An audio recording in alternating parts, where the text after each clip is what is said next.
always wanted to get my college degree. Most of my life, I suffer from literary deficiency. Wasted so many years just sitting around here, just doing nothing. So I decided that I wanted to do something meaningful. My first class was the art of the essay. I learned to write literary essays and personal essays. I did my graduation thesis on Reinhold Niebuhr and his public policy. What I did was apply his philosophy to the divisions in America right now. I had to read the writings of James Baldwin, J.D. Salinger, Ron Rash, short stories. Literary deficiency can be life-threatening.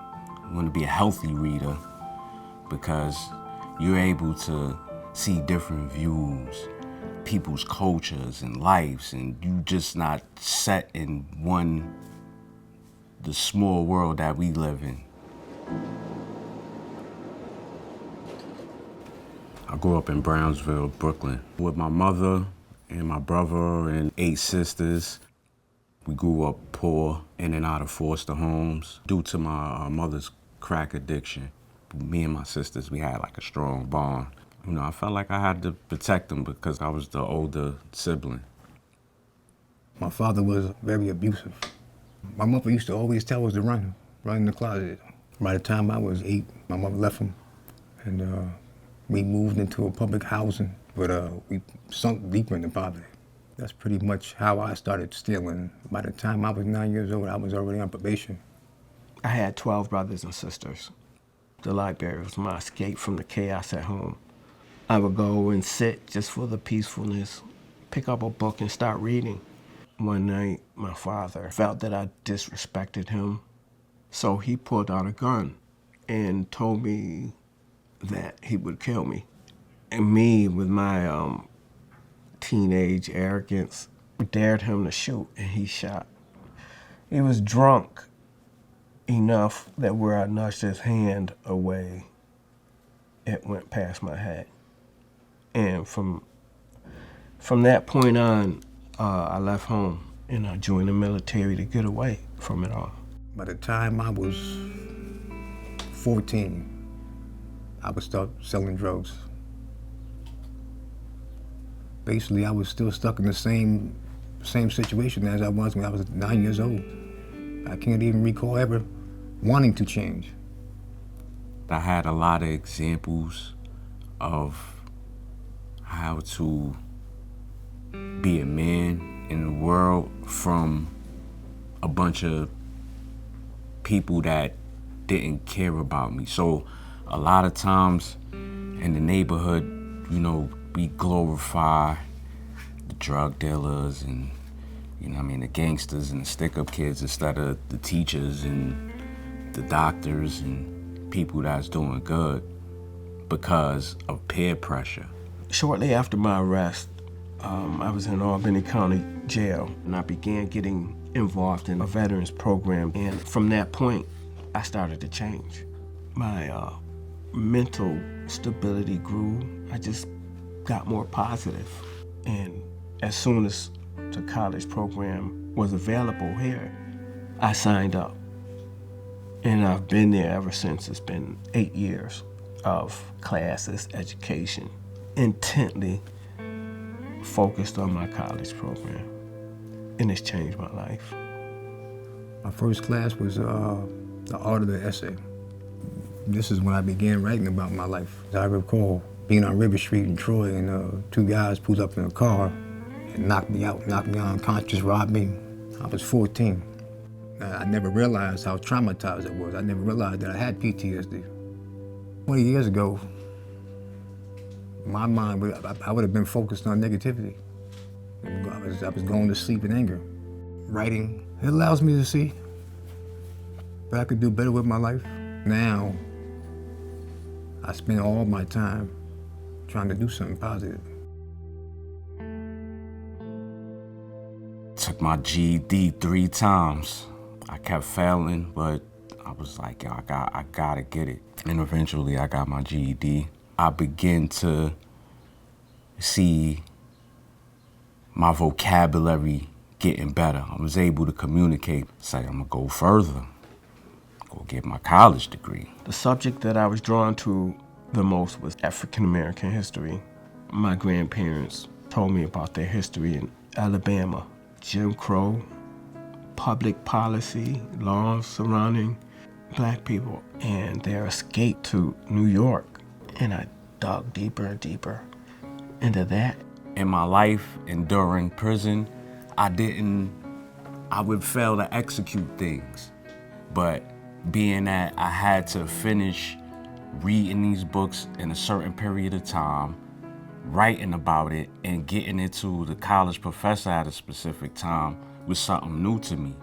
So it helped me to start executing things. So when I started executing my classes and my work, it started trickling into everything else I was doing. When I wrote that essay about my life and being assaulted from behind, the professor cried in the class because of that essay. And that right there showed me how I could affect people. I could possibly save somebody's life through writing. If some young person that was in the same predicament as I was in growing up, if they read that, they may be able to see that in the end, the result will not be good if you continue on that path. I thought that my mother had HIV, I felt numb, and I just felt mad at the world. I wanted to lash out at the world. The victims of my case didn't do nothing to me. Didn't harm me in any way. I didn't know them, I never met them. I let out all my sorrows and all my pain that I ever had in my life out on them. And I'm deeply sorry for it. To them and their families, and I didn't just hurt them, I didn't just hurt their family, but I destroyed the community as well. Every time I sit down in that cell and I have time to think, and I go, and it go through my mind about what I've done.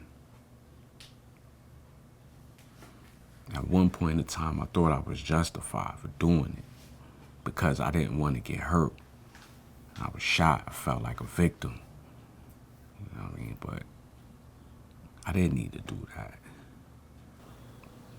All the things that I bottled up manifested in ways that I misdirected that anger and put it on people that didn't deserve it. It's hard to explain what education does for people, and I understand now why so many people fight for it. My education does something to my body as well as my mind. The things I study just connects me with the broader world. I'm more concerned about what's happening in Gaza, learning about the economics and the political policy that's surrounding Ukraine at the minute level, what's happening in here, my relationships, how I speak to people. Important thing that I learned from every professor is that regardless of how much I learn, the more I realize what I don't know. To see a stuck and a stubborn mind grow and expand and finally see life in a whole new perspective is the definition of what corrections is all about.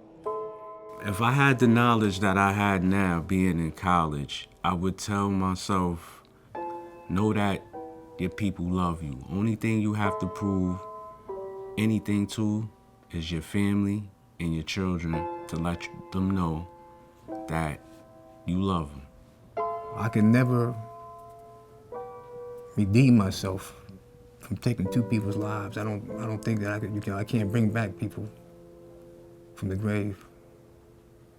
But at least I can do my part in this world and making it better, in whatever small or big way that I possibly can. I get pictures from friends all the time with their sons, and they over in different countries and vacation, and I would like that with my son, to be with my son. And I would like to experience what it feels like to be free and to think in the way I'm thinking now, to live a normal life, go to work every day, Not looking over my shoulder where I'm moving around in the street. I've been looking over my shoulder since came into this world, it seemed like. I'd like to know what that feels like. I think that'd be a beautiful world for me. There's a responsibility that comes with knowledge. There's a sense of responsibility to do the right thing.